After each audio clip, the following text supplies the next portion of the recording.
Bonjour tout le monde, bienvenue sur le guide de l'auto. Aujourd'hui je fais l'essai d'un véhicule qui est très en demande au Québec, le Toyota Corolla Cross.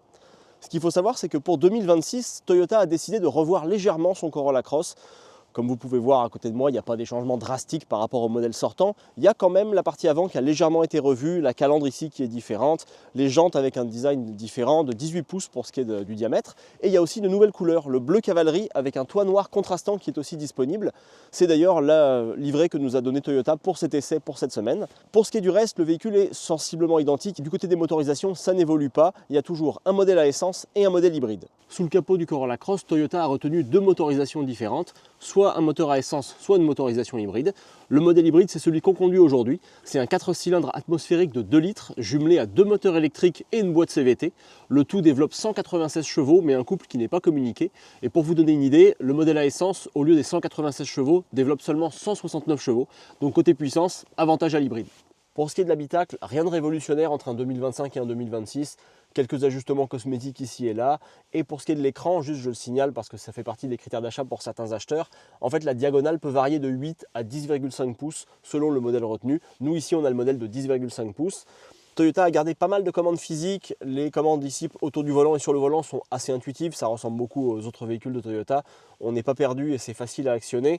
C'est bien aussi qu'on ait un levier de vitesse à l'ancienne, pratique. Les boutons pour les sièges chauffants, volant chauffant, mode de conduite.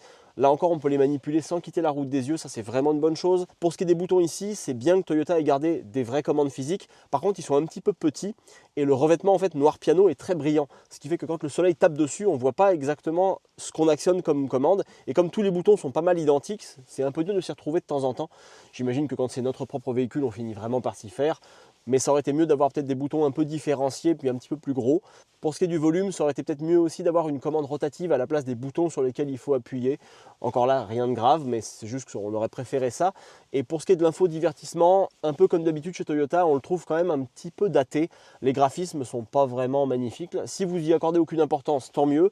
Si c'est quelque chose que vous appréciez, je vous conseille de mettre Apple CarPlay ou Android Auto, histoire d'avoir un affichage qui soit un peu plus moderne et un peu plus attrayant. Le Corolla Cross a beau être un VUS sous-compact, il est quand même assez logeable pour la catégorie. Le volume de coffre par contre varie selon le modèle qu'on achète. Si on opte pour le modèle hybride, comme ici, on a 609 litres de contenance, c'est un petit peu plus que son principal concurrent, le Subaru Crosstrek. Par contre, si on veut un modèle à essence rouage intégral, là on a 713 litres de contenance. Et si finalement on décide d'acheter le modèle à traction et à essence, là on a le maximum du volume de coffre disponible, c'est 750 litres au total. Sur la route, le Corolla Cross, c'est pas vraiment le modèle le plus engageant qu'on ait conduit. C'est un modèle confortable, pratique, agréable, mais la direction est un peu légère. Le retour d'information avec le train avant n'est pas formidable. Si vous aimez les véhicules un petit peu plus engageants à conduire, je vous dirigerai plutôt vers un Subaru Crosstrek ou vers un Mazda CX-30. Par contre, si ça vous est égal, le Corolla Cross fera du très bon travail. Pour ce qui est de la motorisation, on a une vraie préférence pour l'hybride parce que au-delà de la puissance pure, ce qui n'est pas forcément nécessaire dans un VUS sous-compact, c'est plus en fait le couple immédiat des moteurs électriques qui est disponible depuis l'arrêt. Ça améliore vraiment l'agrément du véhicule. On a plus de reprises, des meilleures accélérations et en plus on a une consommation beaucoup plus faible puisque le modèle hybride consomme seulement 5,6 litres au 100 dans les meilleures conditions. Bon là aujourd'hui il fait moins 20 dehors, on est plutôt autour des 9, 9,2 là. Le reste de la semaine qui a été assez froid quand même, là on est à la fin du mois de janvier mais qui était moins pire qu'aujourd'hui, j'ai tourné autour des 7 litres 5 au 100 de moyenne avec une température oscillant autour de moins 12, moins 15.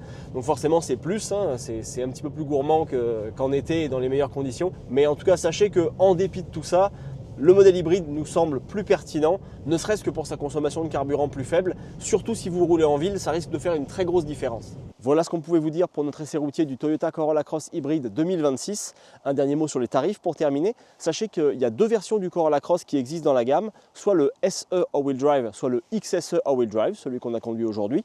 Le SE All-Wheel Drive démarre à 39 159 $ et le XSE All-Wheel Drive qu'on a conduit aujourd'hui coûtait 41 236 $. Mais au-delà de ces considérations financières, sachez aussi que les modèles 2025 comme 2026 sont très en demande chez les concessionnaires. Donc Toyota Canada précise que la disponibilité est limitée pour ce véhicule aujourd'hui. Donc si jamais vous avez besoin d'un véhicule très rapidement, ça pourrait être un frein à l'achat d'un Corolla Cross. Pour le reste, si vous pouvez vous permettre d'attendre, c'est un véhicule qui vaut définitivement la peine d'être considéré.